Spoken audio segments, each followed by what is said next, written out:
This is probably the hardest thing to get right because everybody's room, light source, lighting, green screen, distance, light throw, there's so many different elements to it, but I'm going to try and help you with the ways I've learned.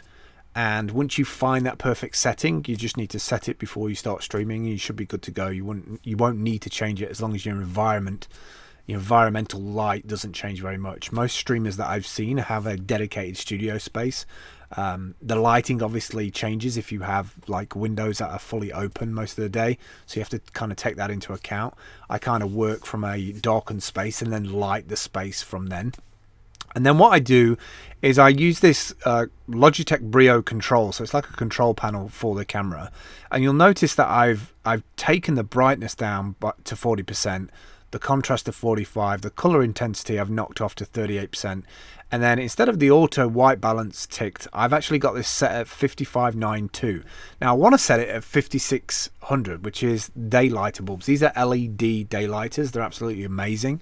They're a constant light source. Perfect light source for video recording. And I don't know why, but I can't change it to 5600. It only goes to 5592. I can't put in a manual setting in there, so it's the closest as I can get, and I think it's as natural as possible. It took a lot of tinkering and finding the right settings, but I find that works really well with the Logitech Brio 4K camera. I don't run it at 4K, but I find that really acceptable like values.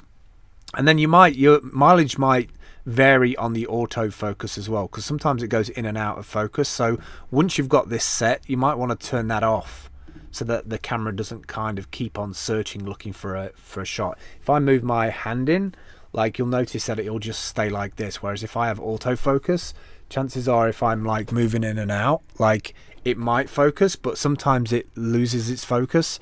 So I tend to like click that once so it does the autofocus and then turn it off. Now you're probably thinking, well, why are you showing me these settings now? Getting these settings right now before you go into OBS is super important, because whatever settings you've got here, if you change these, it can completely change the settings of the filter that you're applying inside of OBS. So let's just jump into OBS. Let's do camera. And let's just add a video capture device. Let's add Brio, and we're going to add the Brio, and we're going to say OK, and I'm going to zoom this up, and I'm going to lock it into place. Now what I'm going to do now is go to filters, right click filters, and then the effects filters panel in the bottom. So I'm going to click on plus there, and I'm going to do something called chroma keying, which you probably know by now, but it's basically removing the green color from the background by using a technique called genlocking or chroma keying, and we're basically blocking out that color. So we're removing the green color, which allows us to have almost like a transparent background behind us. Now I'm going to show you a few little things here. So if I add this one as just the defaults, it looks pretty good, right? That is until you add like a color source. So if we add, let's add it in a blue. So let's go to this blue works for me. Click on OK. I'm going to put this underneath by going to the down arrow under sources. I'm just going to drag this out.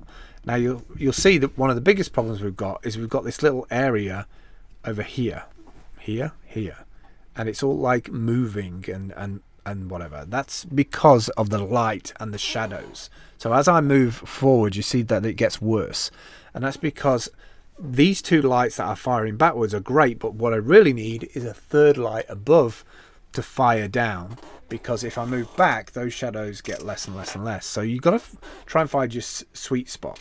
Now I can actually go into that Brio settings by right click filters, and I could play around with this by moving it across, double click into the chroma key.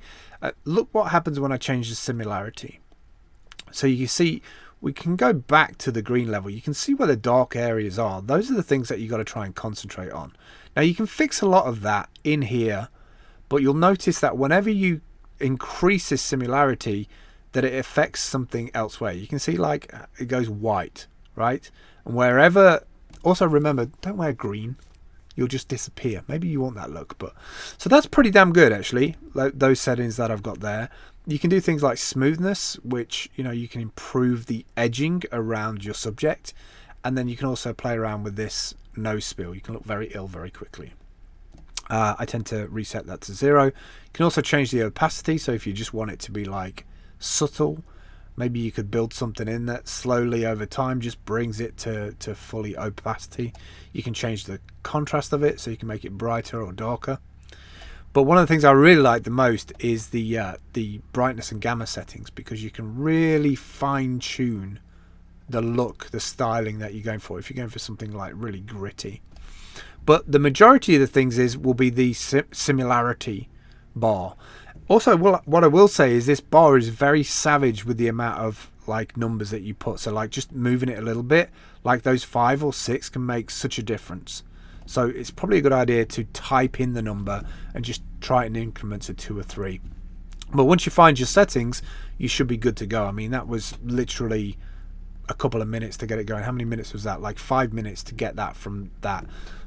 Absolutely recommend the Elgato screens, and I absolutely recommend LED lights. These are probably, I don't know, maybe 8 inches by 6 inches across, so they're kind of this size, and they're on little like platforms either side that hold it in place. We'll stop recording now because there seems to be a gunship overhead.